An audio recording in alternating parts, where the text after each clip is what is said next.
আসসালামু আলাইকুম। সবাইকে স্বাগত জানাচ্ছি আমার দেশ মিড ডে নিউজে। সঙ্গে আছি আমি মাহবুবুর রহমান ইমন। শুরুতেই সংবাদ শিরোনাম। হরমুজের কাছে যুক্তরাষ্ট্রের সামরিক হেলিকপ্টার বিধ্বস্ত। 2-3 দিনের মধ্যে ইরানের সঙ্গে চুক্তি হতে পারে দাবি ট্রাম্পের। সুপ্রিম কোর্ট সচিবালয় প্রতিষ্ঠার রায় আপিল বিভাগ স্থগিত। শর্ত মানলে স্থানীয় নির্বাচনে অংশ নিতে পারবেন আওয়ামী লীগের নেতাকর্মীরা, বললেন প্রধানমন্ত্রীর তথ্য উপদেষ্টা। বাংলাদেশ ব্যাংকে নগদ জমা রাখতে ব্যর্থ ইসলামী ব্যাংক, 10,000 কোটি টাকা চেয়ে আবেদন। শুনছিলেন সংবাদ শিরোনাম, এবার বিস্তারিত।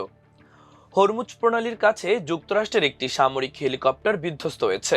এ সময় হেলিকপ্টারে 2জন ক্রু ছিলেন, তাদের উদ্ধার করা হয়েছে। সোমবার এ ঘটনা ঘটে। তবে আজ মঙ্গলবার নিউ ইয়র্ক টাইমসের এক প্রতিবেদন থেকে হেলিকপ্টার বিধ্বস্তের তথ্য জানা গেছে। প্রতিবেদনে বলা হয়েছে, বিধ্বস্ত হেলিকপ্টারে 2 ক্রুকে নিরাপদেই উদ্ধার করা হয়েছে। তবে তাদের শারীরিক অবস্থা কেমন আছে সেটি স্পষ্ট করেনি মার্কিন সংবাদ মাধ্যমটি। সংশ্লিষ্ট 2টি সূত্রের বরাতে নিউ ইয়র্ক টাইমস আরও বলেছে, আপাচি হেলিকপ্টারটি কি গুলি করে ভূপাতিত করা হয়েছে, নাকি এটি কোনো যান্ত্রিক ত্রুটির কারণে বিধ্বস্ত হয়েছে, অথবা অন্য কোনো কারণে দুর্ঘটনা ঘটেছে কিনা সেটি এখনো জানা যায়নি। যুক্তরাষ্ট্রের প্রেসিডেন্টের দপ্তর, হোয়াইট হাউস এবং সেনাবাহিনীর মধ্যপ্রাচ্য বিষয়ক ইউনিট সেন্ট্রাল কমান্ড এ ব্যাপারে কোনো মন্তব্য করেনি বলে জানিয়েছে নিউ ইয়র্ক টাইমস। রোববার রাত থেকে দখলদার ইসরায়েল ও ইরানের মধ্যে নতুন করে আবারও সংঘাত শুরু হয়েছিল। এ সময় উভয় পক্ষ মিসাইল ও পাল্টা মিসাইল হামলা চালায়। এর মধ্যে হরমুজে যুক্তরাষ্ট্রের হেলিকপ্টার বিধ্বস্তের ঘটনা ঘটল।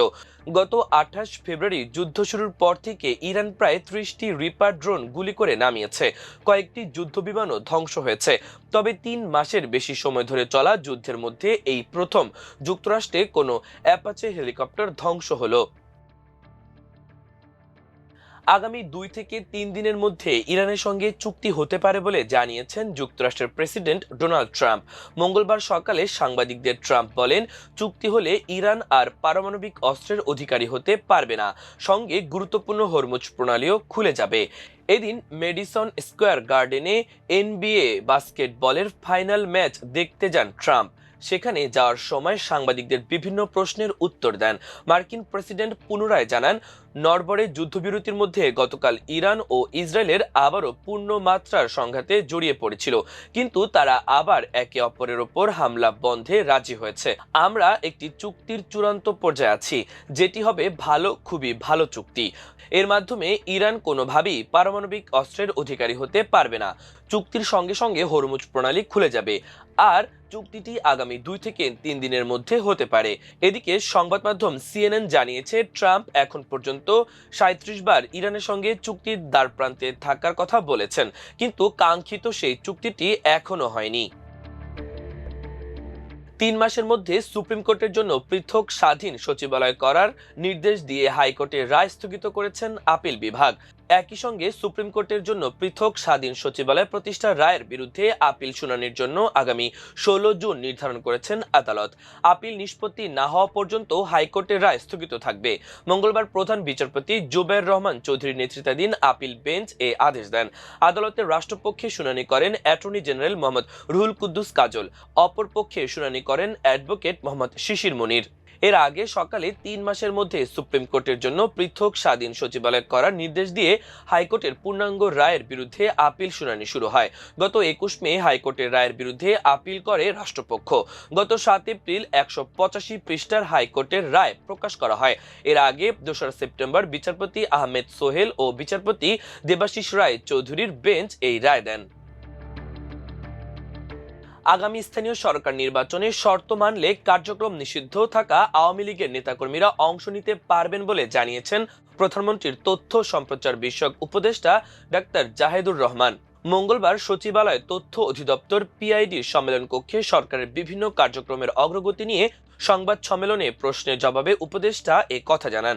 আগামী স্থানীয় সরকার নির্বাচনে সরকার আওয়ামী লীগকে অংশগ্রহণের সুযোগ দেবে কিনা জানতে চাইলে প্রধানমন্ত্রীর তথ্য উপদেষ্টা বলেন, কোনো রকম কোনো সমস্যা নেই। মানে একজন ব্যক্তি যদি নির্বাচনে পার্টিসিপেট অর্থাৎ অংশগ্রহণ করতে চায়, তিনি যদি আওয়ামী লীগের, কারণ এটি নির্দলীয়, এখানে কেউই দলের কথা বলবেন না। একজন নির্দলীয় ব্যক্তি আসলেন, কিন্তু তিনি তার ক্যাম্পেইনে আওয়ামী লীগ বা তাদের যা যা বলার সেগুলো বলেন, সেটা প্রবলেম হবে। এর বাইরে নির্দলীয় ব্যক্তি তার যে ক্রাইটেরিয়া অর্থাৎ শর্ত আছে নির্বাচনটা করার জন্য, সেটা যদি তিনি ফুলফিল করতে পারেন, তিনি নির্বাচন করতে পারেন, নিশ্চয়ই পারেন।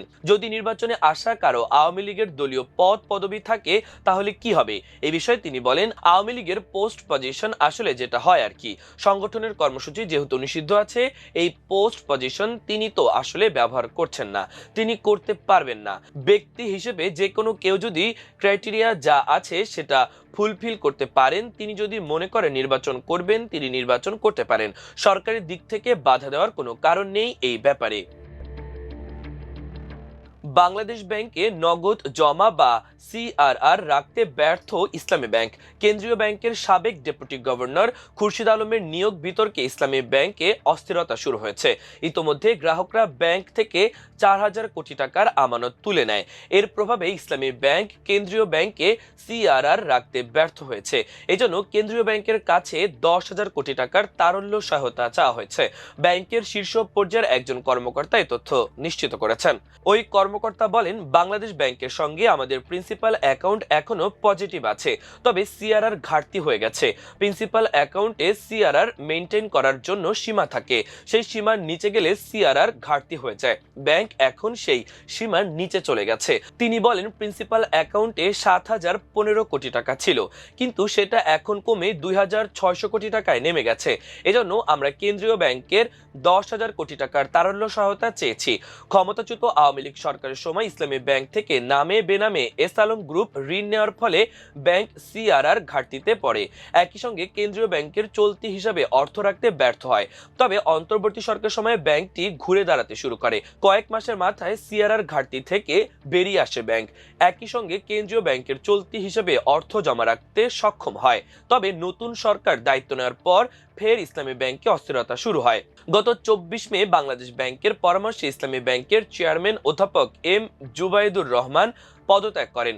পরে ওই দিন রাতে বাংলাদেশ ব্যাংকের সাবেক ডেপুটি গভর্নর খুরশিদ আলমকে ব্যাংকটির নতুন চেয়ারম্যান হিসেবে নিয়োগ দেওয়া হয়। এরপর থেকেই তার নিয়োগের বিরোধিতা করে বিভিন্ন ব্যানারে কর্মসূচি পালন করে আসছেন একদল গ্রাহক ও শেয়ার হোল্ডাররা। সেই ধারাবাহিকতায় টানা 9ম দিনের মতো আজও ইসলামী ব্যাংক টাওয়ারের সামনে কর্মসূচি পালন করেছেন আন্দোলনকারীরা। প্রিয় দর্শক, আমাদের আজকের মিড ডে নিউজের আয়োজন এ পর্যন্তই। সবাই ভালো থাকুন, সুস্থ থাকুন, আমার দেশের সঙ্গেই থাকুন। এতক্ষণ সঙ্গে থাকার জন্য অসংখ্য ধন্যবাদ। আল্লাহ হাফেজ।